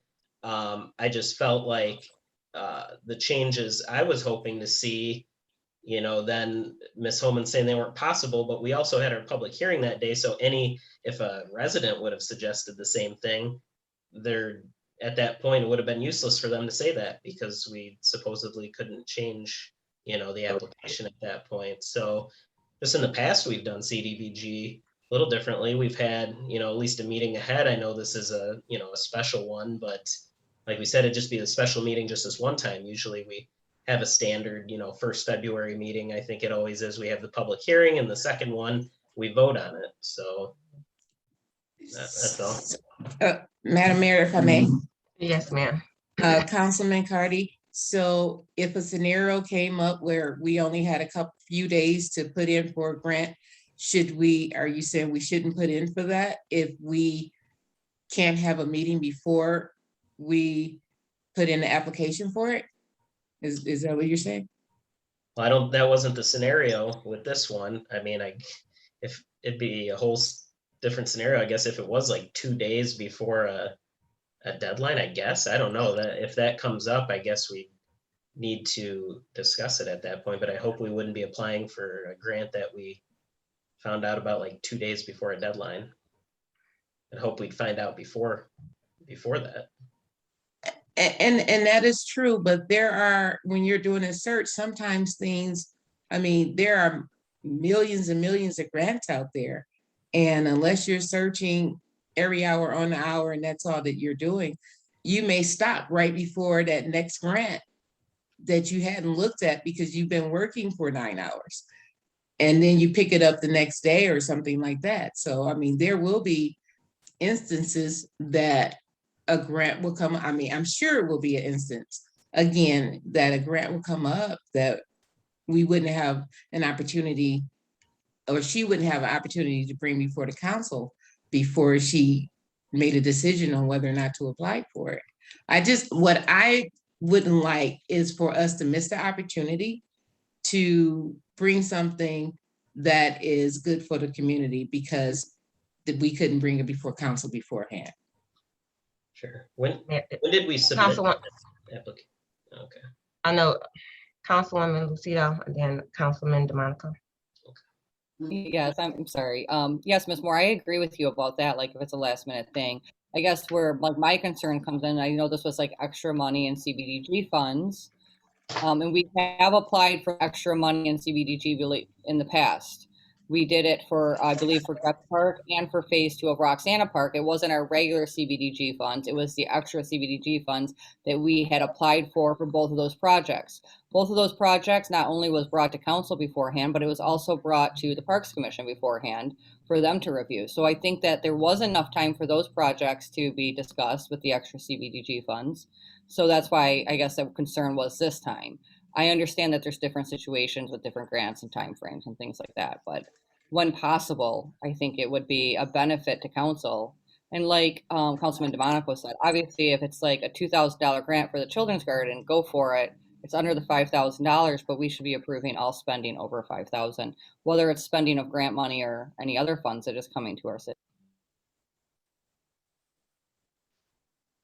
Councilman DeMonico. Yeah, and I guess my question was when did we find out about this CDBG application then, and when did we submit it? Because we found out on the Friday before September 21st, I guess. So this was a very tight timeline. I think Kim had just touched base in regards to being assigned the CDBG projects because she's very familiar with them. This was actually something that was ongoing when we found out about the CDBG CV funds. So the county was already aware of some different projects.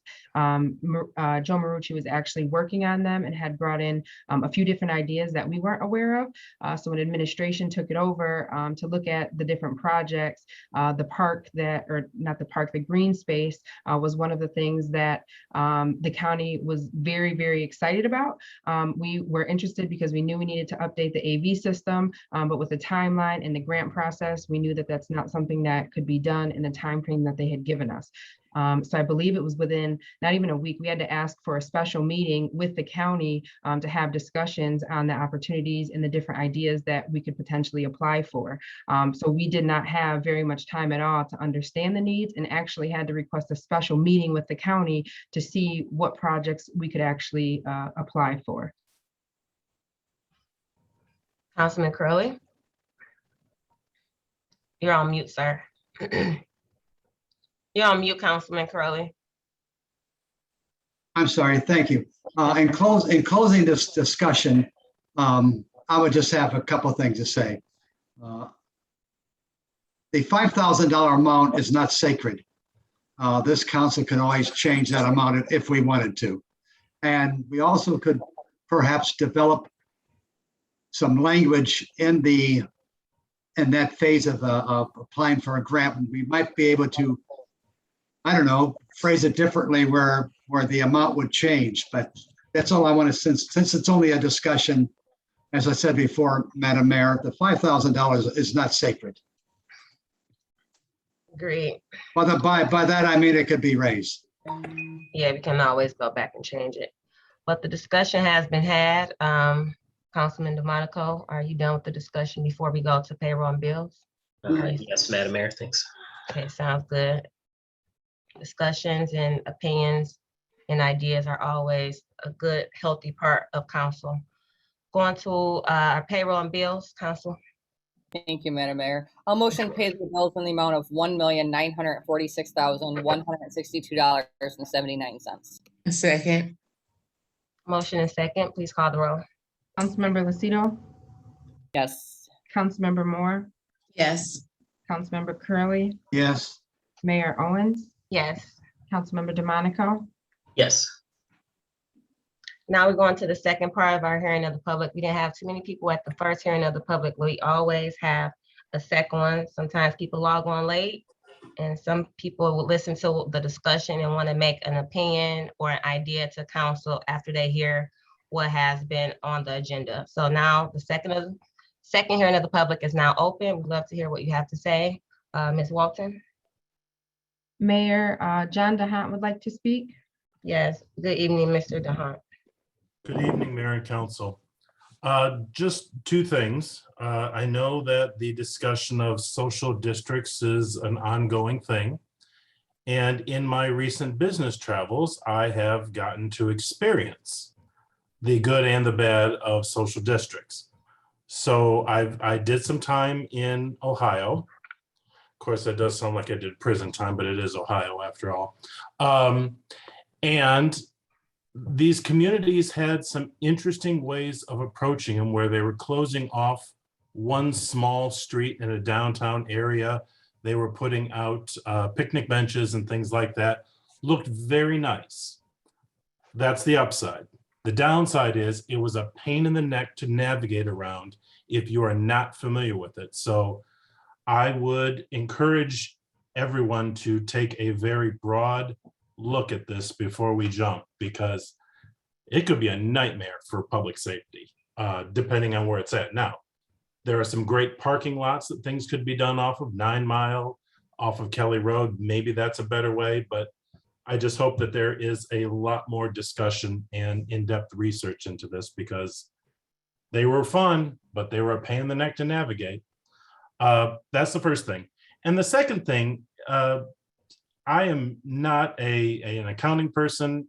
I do believe in oversight, but it seems to me that $5,000 is a ridiculous amount of money to say to the city administration, if you go 5,001, you got to get approval from city council. It just seems to be a very small number when there are certain things that need quicker attention and might need more than $5,000.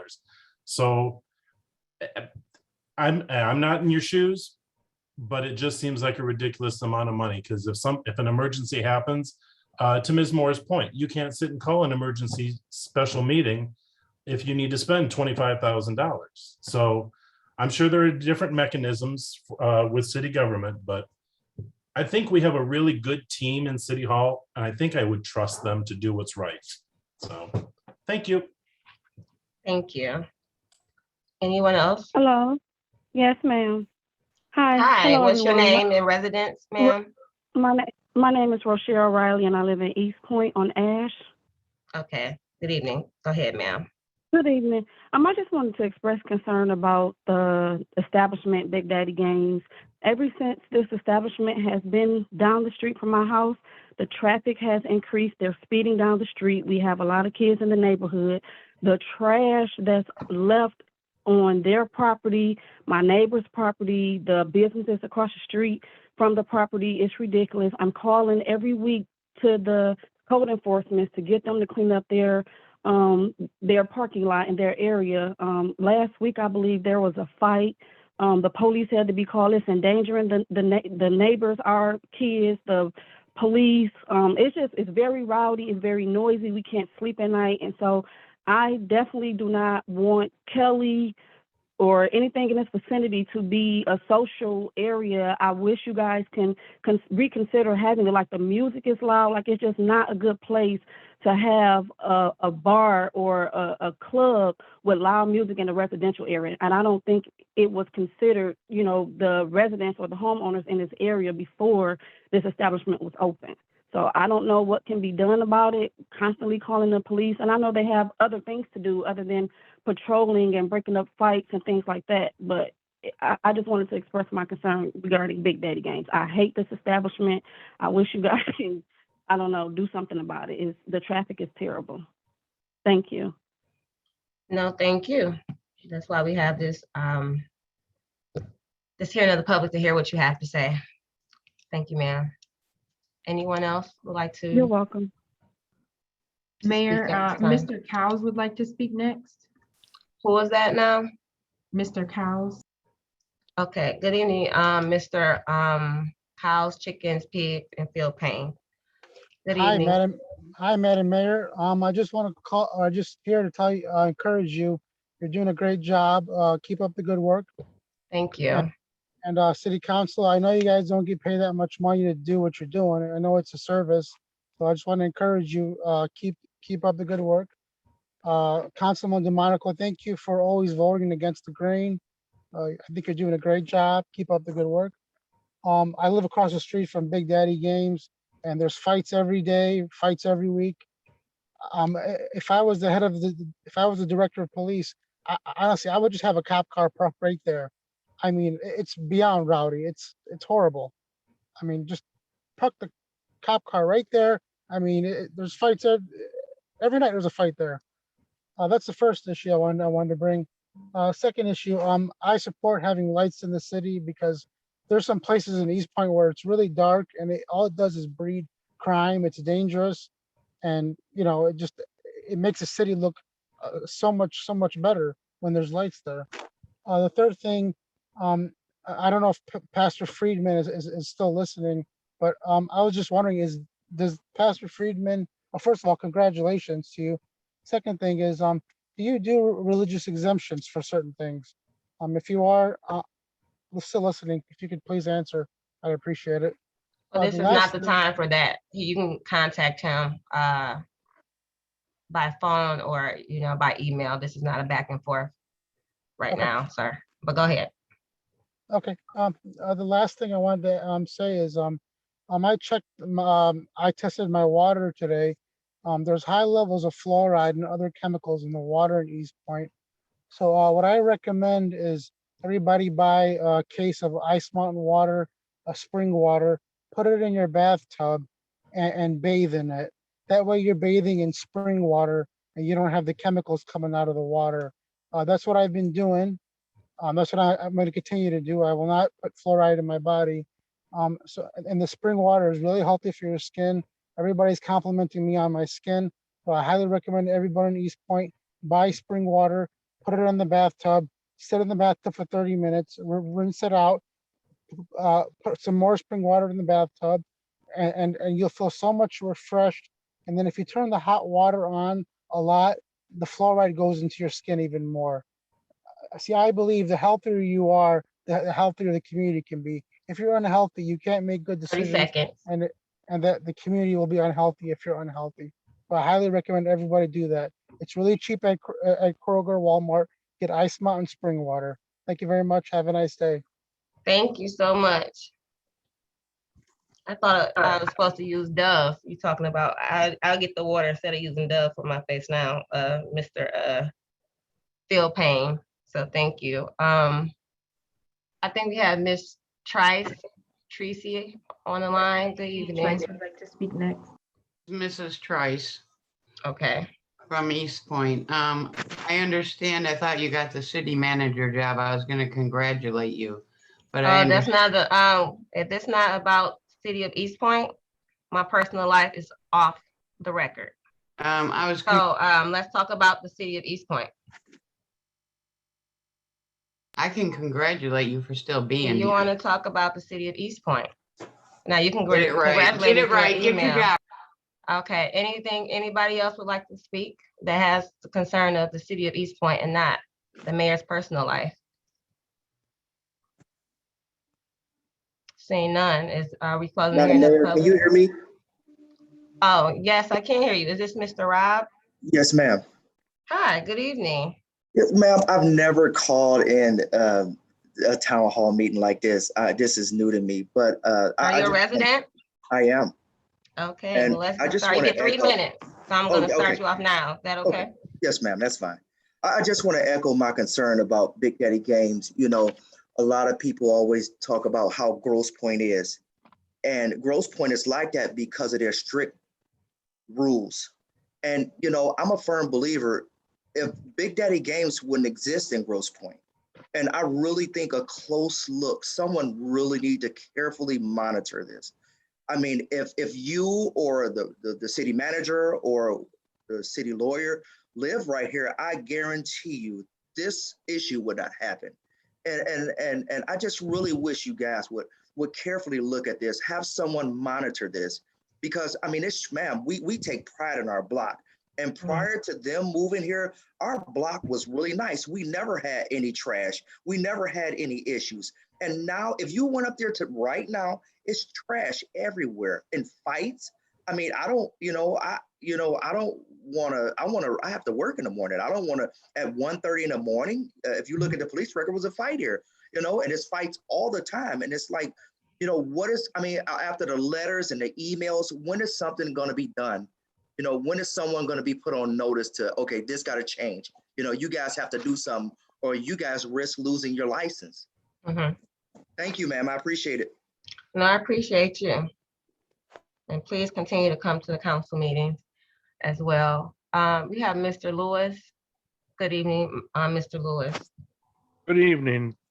I just have one simple thing. I live behind DPW yard. They have the water tank underground that they haven't used in 18 years. Why can't we use that property for something else than a city water tank that doesn't get used?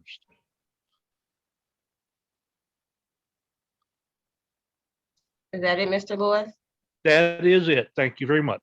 Thank you. I think we talked about this a year or so ago. I forgot what the result of that was, Mr. Lewis, but I'm writing that down. I believe our city manager is too. So we can relook into things. Sometimes we talk about things and we have to go back to the drawing board and see what did we do and what didn't we do. So thank you for bringing that back up to us.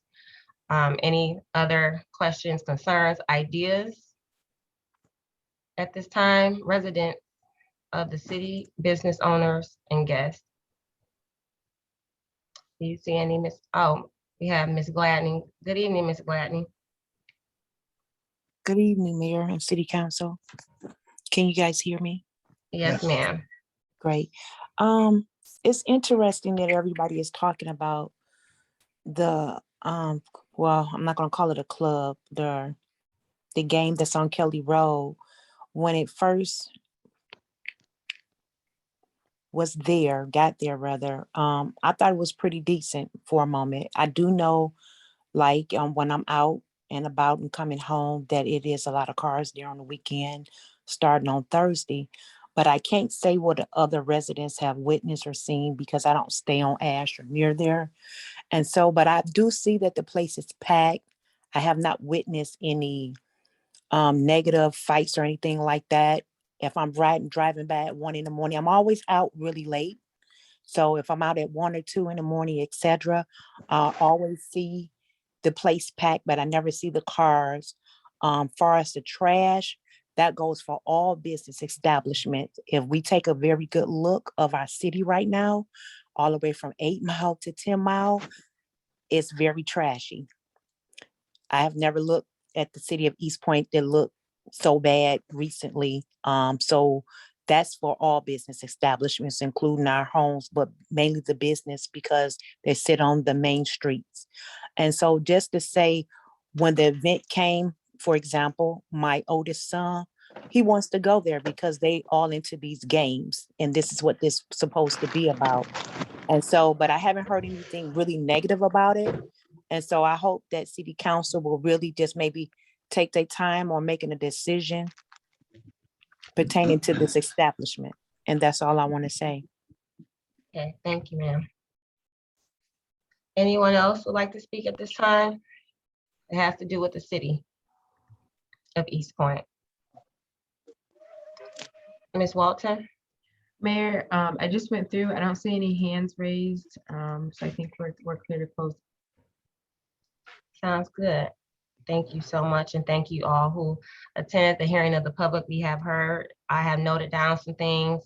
It's a lot of things that was said is a concern to me. And some of these things that have been said, I have investigated myself as well as the director. So these are important to us. So I'm moving right along to mayor and council reports, starting with Councilman Curley. Councilman. Well, thank you, Madam Mayor. Council, thank you for a great meeting tonight. Okay, listen up, everybody. This pandemic has been devastating to establishments all over the United States. But let's talk about this city. How many restaurants and how many shops have closed because people didn't come out? Let me talk about the restaurants particularly tonight, Madam Mayor. Yes, please. Whether you go to the restaurant or not, and there's a number of them that are open now, or whether you order out, I don't know what word to use. I'm challenging you to shop in Eastpointe. There are so many restaurants in Eastpointe. I don't care what kind of food you want, it's there in our city. And if you drive by a restaurant and you say it's closed, and you say, well, I wonder what happened to that restaurant. The food must have not been any good. Well, how do you know? You never been there. So please shop in Eastpointe.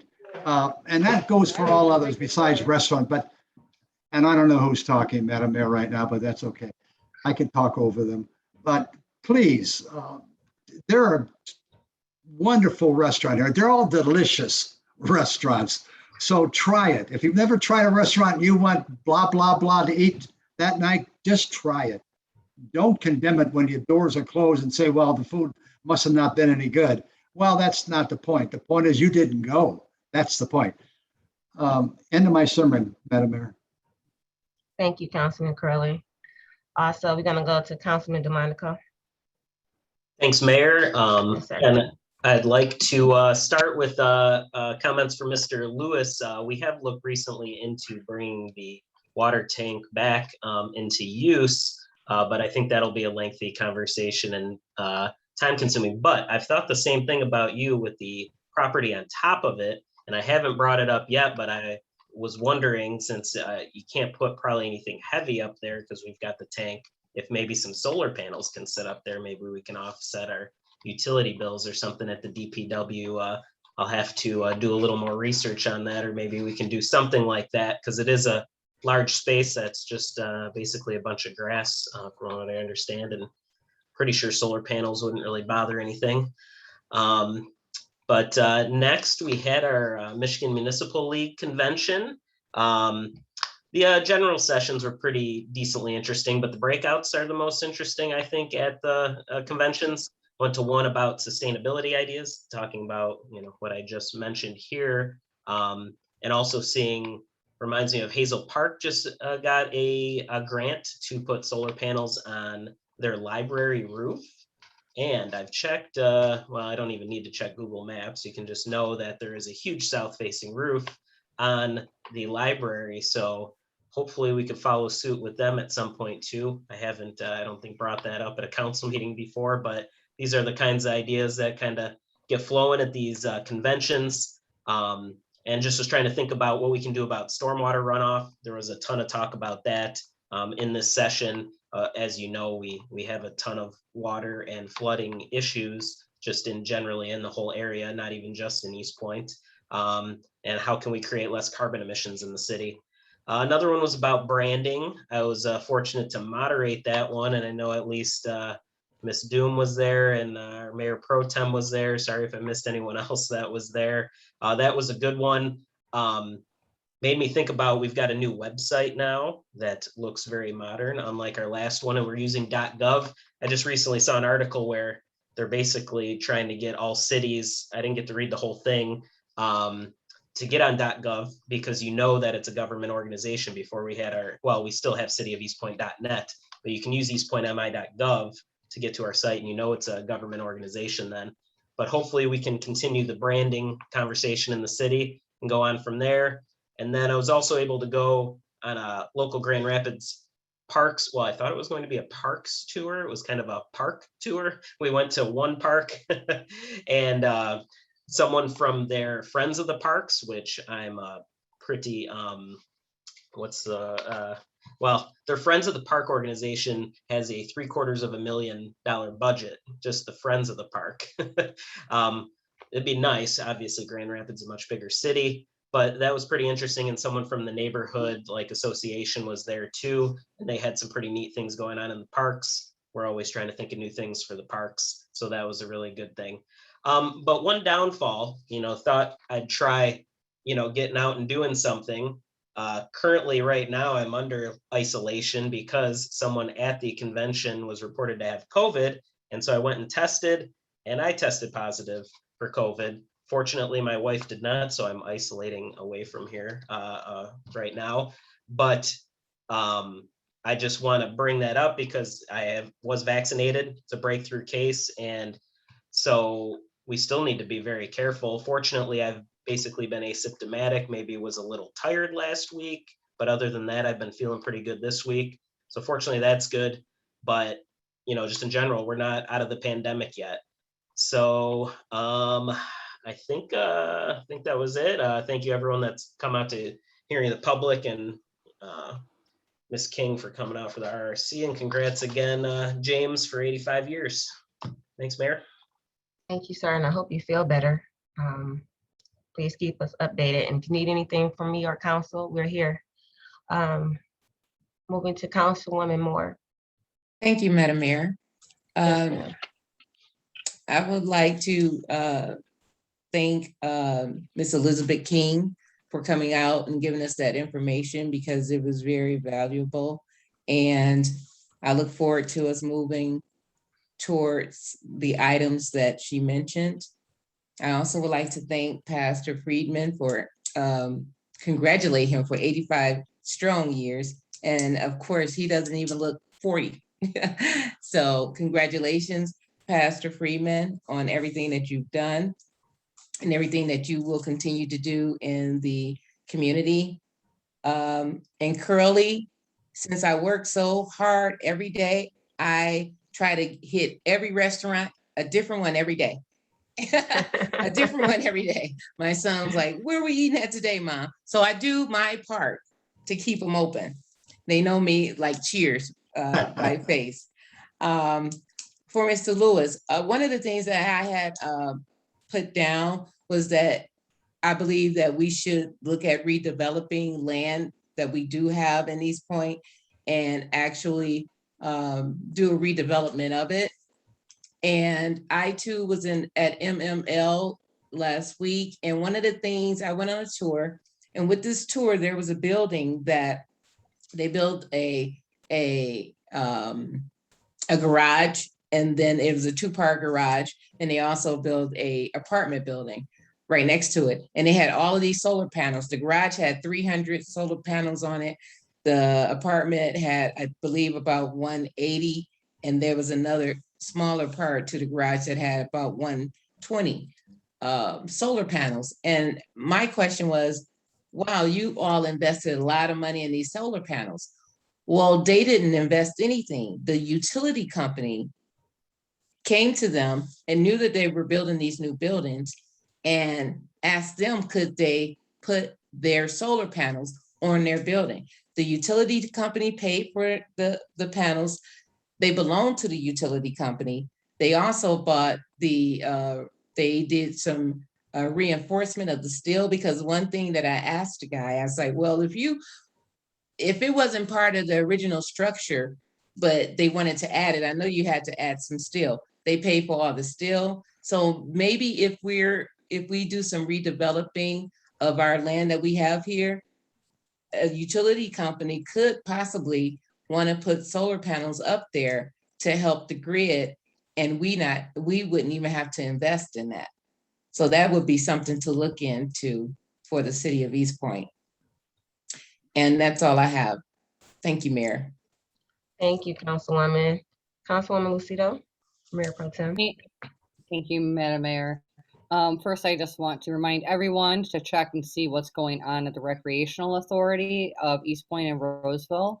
I know their open swim started at Roseville High School, so there's certain days that you can go there and pay like $5 to swim, which is really nice. That is also open for all Eastpointe residents. It's not just for Roseville.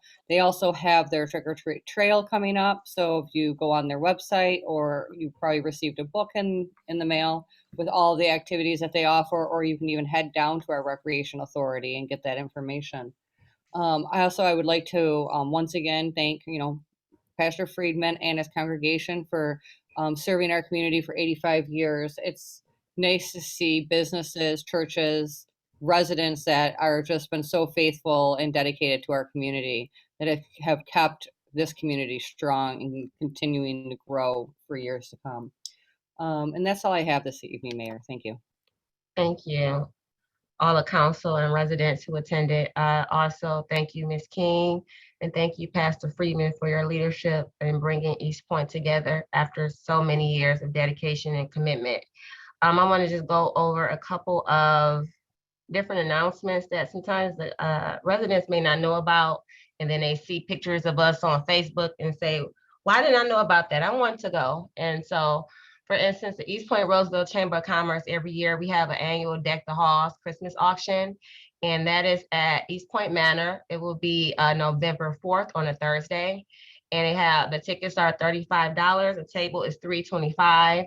Myself and council and a lot of the business owners, and also Mayor and Council of Roseville also attend. And sometimes our state representatives come, and sometimes our congressman might pop in if he's available. But it's a good time to be around business owners, residents, your mayor and council at an amazing time. We didn't have it last year due to COVID, so it'll be an awesome time to come together in the celebration of this awesome holiday.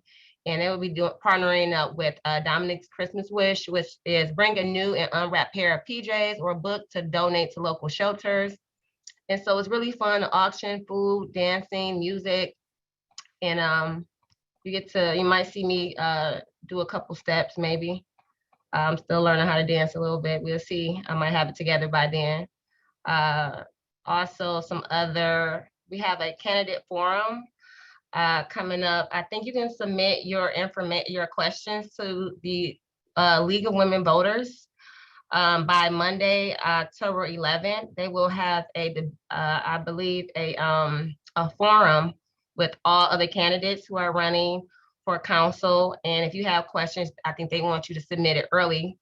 And then the forum will be held and recorded and made available to the public October 13th. So if you want to know more information about that, you can contact our city, probably elections, or also the League of Women Voters for more information about that. And if you have a business as well, that's why I always encourage our businesses to register with the Chamber of Commerce, because they have so much information and how to better your business and marketing, advertisement, and things like that. So they have a business talking about big sign. And if you want to sign right there on 9 Mile Road and I-94, which grabs so much attention for selected dates, you can get that billboard for a week for $400. So that's something, you might want to look into. And we have a lot of banks in the community that do a lot in the community. So you have a nonprofit, if you're a business, they have a lot of grants as well. So take advantage of these local banks that we have. I think sometimes we don't look into our banks for that invest in these communities and make sure our businesses and our homeowners and things like that have the funding to continue to do business or live in their homes.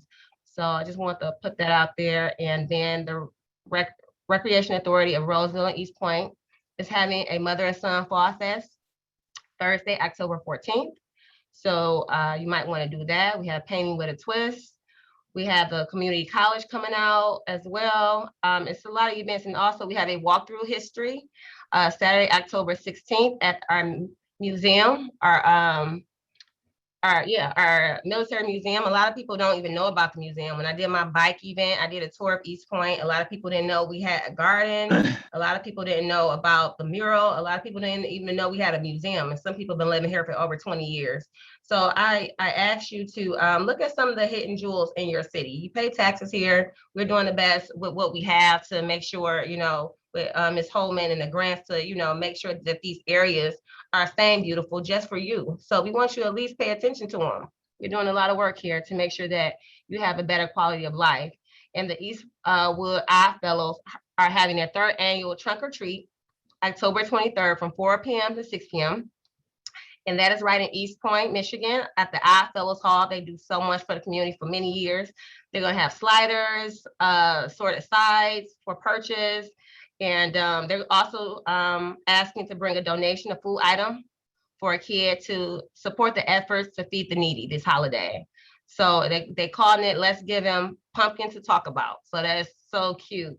So let's continue. We have a lot of nonprofits and charities in our community to make sure that we have what we need. A lot of people in Eastpointe go to some churches such as Mr. Friedman's Church and Love Life and so many other churches. Also my church, Raymond International and local churches, so that when we have homeless people, they don't have any food. These churches are, the heart of the city and donate so much time and energy to make sure that even residents or the homeless or other surrounding areas are, have the same quality of life that we have. Everybody doesn't have a home to live in and food to eat. So if you reach down in your pocket and get a can out your house for a couple of dollars to make sure that everybody has the same quality of life you have, it'll be a blessing not only to them, but also to you. So saying that, I am going to ask for an adjournment, please. So moved. So moved. Support. Motion and support. Call the roll, please. Councilmember Curley, Yes. Councilmember DeMonico, Yes. Councilmember Moore, Yes. Mayor Owens, Yes. and Councilmember Lucido. Yes. Meeting adjourned. Everyone have a good week. Congratulations, Sarah.